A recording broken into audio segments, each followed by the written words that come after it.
तारीख 1 अप्रैल 2003। दिन मंगलवार। जगह मुंबई।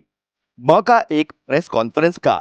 बॉलीवुड के अगले सुपरस्टार माने जाने वाले एक्टर विवेक ओबराय की बुलाई इस प्रेस कॉन्फ्रेंस को लेकर मीडिया जगत में खासी सरगर्मी थी। आखिर विवेक ऐसा क्या कहना चाहते थे? विवेक आज एक ऐसा खुलासा करने जा रहे थे जिससे न केवल पूरी फिल्म इंडस्ट्री में बल्कि उनके खुद के करियर में भी भूचाल आने वाला था। कॉन्फ्रेंस में विवेक ओबेरॉय ने सलमान खान पर ऐसे ऐसे आरोप जड़े जिसने सबको सन्न कर दिया। उन्होंने बताया कि सलमान खान ने 29 मार्च की रात 12:30 बजे उन्हें फोन किया। इसके बाद उन्होंने सुबह 5 बजे तक लगातार 41 बार फोन किया।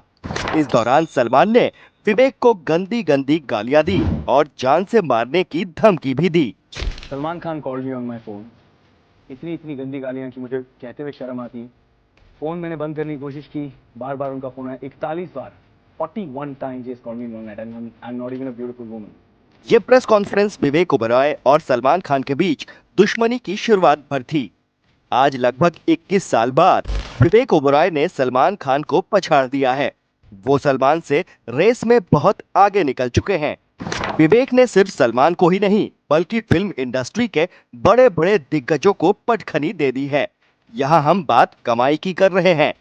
हर कोई हैरान है कि आखिर इस घटना के बाद नाम मात्र की फिल्में करने के बावजूद विवेक कमाई के मामले में इतना आगे कैसे हैं?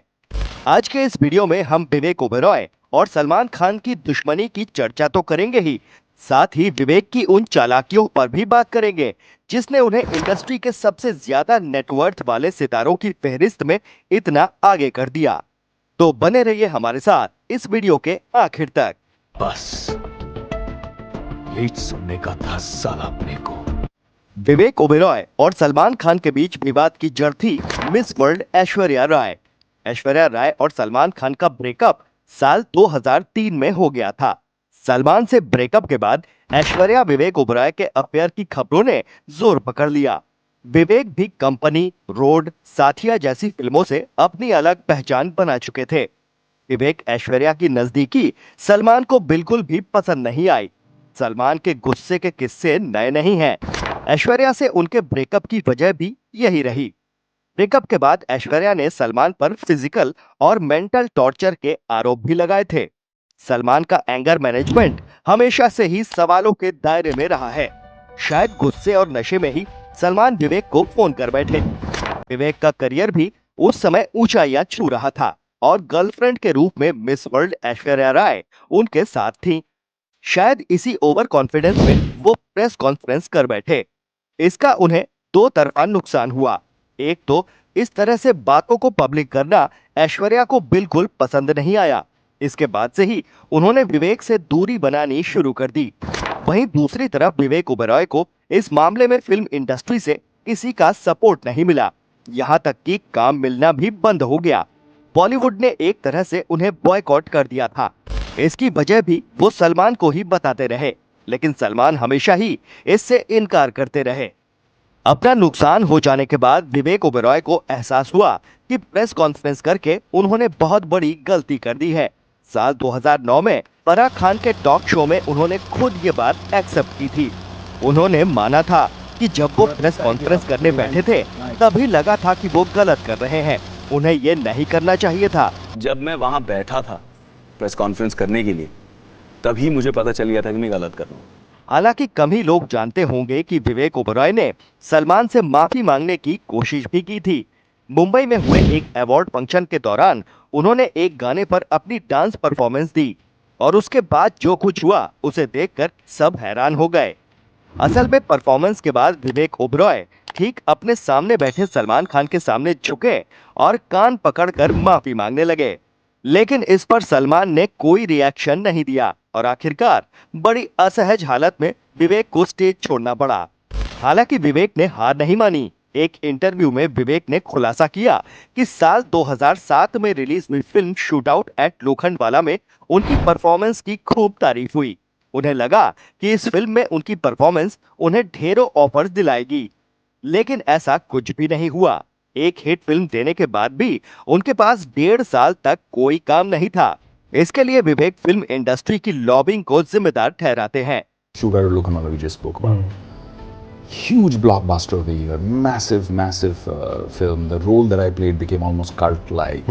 What logic says that after that, an actor like that should sit at home for 18 months and not get work? लेकिन उसी वक्त विवेक ने एक ऐसा फैसला लिया जो हालात के मारे तमाम लोगों के लिए एक नजीर है। उन्होंने तय किया कि वो कमाई के लिए किसी एक चीज पर निर्भर नहीं रहेंगे। वो प्लान बी पर काम करने लगे। असल में विवेक ने तय किया था कि कमाई के लिए बिजनेस में उतरेंगे और एक्टिंग सिर्फ पैशन के लिए करेंगे। विवेक ओबेरॉय हाल ही में सुर्खियों में आए जब उनका एक वीडियो वायरल हुआ जिसमें वो दुनिया की सबसे महंगी और luxury car Rolls Royce Cullinan की डिलीवरी लेते हुए दिख रहे थे। ऐसा नहीं है कि रोल्स रॉयस खरीदने वाले वो पहले एक्टर हैं, लेकिन ये जरूर है कि अभी तक जिसने भी ये कार खरीदी वो सब एक्टिंग की दुनिया के दिग्गज थे। लेकिन विवेक के बारे में ऐसा कहना बिल्कुल गलत है।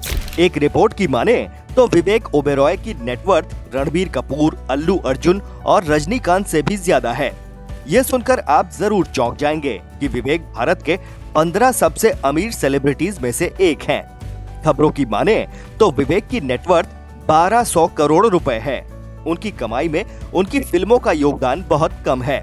उनकी कमाई में सबसे बड़ा हिस्सा उनकी real estate company Karma infrastructure और event management company mega entertainment का है। वो स्वर्णिम यूनिवर्सिटी के को-फाउंडर भी हैं। इसके अलावा उन्होंने कई स्टार्टअप्स में भी इन्वेस्ट किया हुआ है। इन सारी चीजों से उनकी अच्छी खासी कमाई होती है। विवेक ओबेरॉय की इस कहानी से 3 चीजें सीखने को मिलती हैं। पहली ये कि बुरा वक्त अस्थायी होता है। दूसरा ये कि कभी भी जीवन में किसी भी एक चीज पर निर्भर नहीं रहना चाहिए। और तीसरी ये कि जो भी होता है बेहतरी के लिए ही होता है। हम बतौर एक्टर विवेक ओबेरॉय को कतई जज नहीं कर रहे हैं, लेकिन बतौर इंसान उन्होंने वाकई बेहतरीन काम किया है। उन्हें ये एहसास है कि सलमान खान एपिसोड में उन्होंने गलत किया। इसका नुकसान भी उन्हें हुआ, लेकिन उन्होंने हार नहीं मानी।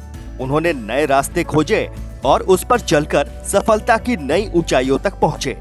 पिछले काफी समय से Vivek Oberoi south film industry में काफी एक्टिव रहे हैं। हालांकि इस साल वो मस्ती सीरीज की अगली कड़ी मस्ती 4 में फिर से मस्ती करते हुए दिखाई देंगे।